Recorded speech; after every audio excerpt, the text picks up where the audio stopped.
Ya, jadi satu hal dulu yang kita sebelum kita bicara reward and punishment itu Bang Furqan adalah kita harus tahu dulu seperti apa prosesnya anak-anak mau melakukan segala sesuatu gitu ya Bang Furqan ya gitu. Jadi kalau dia mau misalnya dia mau taat, dia mau disiplin, dia mau bertanggung jawab, kita harus tahu dulu prosesnya. Setidak-tidaknya begini Ibu, kalau Ibu yang bertanya, ini menurut saya anak-anak akan mengamalkan sesuatu, akan melakukan sesuatu kalau prosesnya tiga ini setidak-tidaknya. Jadi dia akan acting, akan melakukan segala sesuatu kalau ada proses knowingnya lebih dahulu, gitu ya, knowingnya. Nah, knowing ini basic, ya. Kalau di teman-teman di SAR itu mengistilahkan knowing, feeling, acting itu adalah dengan kasih tahu, kasih rasa, kasih kesempatan, gitu ya. Jadi knowing, feeling, acting. Nah, kalau di SAR itu kita mengistilahkan knowing itu adalah kasih tahu dulu gitu ya. Yang kita suruh itu apa gitu. Basic of knowledge dia harus lebih, kalau di dalam ilmu kepengasuhan itu kita menyebutkan kasih dulu pijakan gitu loh Bang Furkon kepada anak kita gitu.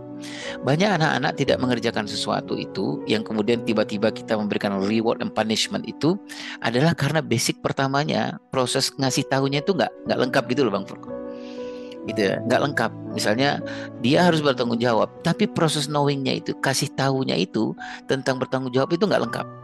Ambil contoh Bang Furkon, waktu di usia 0 sampai 7 tahun, gak banyak lapisan-lapisan yang dia dapatkan tentang seperti apa orang yang bertanggung jawab itu. Gak ada cerita, gak ada kisah, gak ada bermain gitu yang mengarah kepada tanggung jawab. Sehingga proses knowing itu kosong. Oh, anak-anak kalau dia personalnya kosong, dia nggak akan merasakan apa-apa. Kalau dia nggak merasakan apa-apa, dia insya Allah tidak akan melakukan banyak hal, gitu ya. Nah, kalau begitu, bagaimana supaya anak bisa acting? Kalau acting itu saya mengistilahkannya kasih kesempatan, gitu ya. Yang pertama adalah bereskan dulu persoalan knowing ini. Tanya dulu persoalan knowing. Kita udah kasih tahu nggak kepada anak-anak kita? Yang kita mau tuh apa, gitu ya. Kemudian yang kedua, gitu, anak-anak itu harus dikasih rasa. Kasih rasa itu maksudnya adalah kalau dia bertanggung jawab, kasih kesempatan dia untuk rasakan tanggung jawab itu seperti apa gitu. Dan kita kita setelah dia tahu dan dia yakin bahwa ketika dia bertanggung jawab itu bapak ibunya memberikan apresiasi yang luar biasa gitu Bang Forkon. Sehingga dia yakin oh bahwa ternyata anak-anak itu kan dia orientasinya ke diri dia ya Bang Forkon ya gitu ya. Jadi ternyata kalau dia bertanggung jawab rumah ini menjadi aman, ibunya senyum, bapaknya tersenyum gitu. Itu dampaknya apa yang dia lakukan. Biasanya gini Bang Furkon, setelah feeling, antara feeling dengan acting itu hijabnya tipis Bang. Antara kasih rasa dan kasih kesempatan hijabnya tipis. Anak-anak yang dia tahu apa yang dikerjakan, kemudian dia merasakan dan itu ada dampaknya buat dia, biasanya hijabnya sangat tipis. Apa maksudnya? Dia akan mengerjakan apa yang kita inginkan itu. Jadi antara knowing, feeling dengan acting itu tipis banget hijabnya. Itu satu ya Bapak dan Ibu, kenapa saya mengatakan ini supaya kita nggak cepat-cepat untuk memberikan terutama punishment dan memberikan reward yang tidak sesuai gitu. Nah kita sekarang kembali reward and punishment. Butuhkan reward and punishment, tahap perkembangan tertentu butuh Bang. Karena ada tahap di perkembangan tertentu, anak-anak itu memang dia besar, tumbuh kembang itu dari luar Bang, dari motivasi seperti memberikan reward, memberikan punishment itu. Jadi ada tahap perkembangan tertentu yang Bang Fulcon bentuknya itu outside in gitu loh Bang. Jadi memang datangnya dari luar. Ada tahap perkembangan tertentu yang anak-anak semakin tinggi umurnya, reward dan punishmentnya harus dikurangi gitu lah Bapak Ibu. Karena anak-anak tumbuh berkembang itu lebih banyak dia senangnya dari inside out gitu loh Bang. Gitu. Jadi membangunnya dari dalam gitu. Kalau saya mengistilahkan gini Bang Furkon, perlu tahapan tertentu anak perlu motivasi perlu.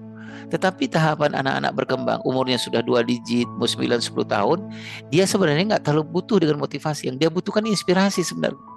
Maka kalau di SAR itu anak-anak yang kelas 7 8 9 itu fasilitatornya nggak harus banyak teriak, "Ayo bangkit" gitu, "lawan kegelapan" gitu. Nah, itu anak-anak marah itu gitu ya. Karena umur motivasinya sudah lewat sebenarnya.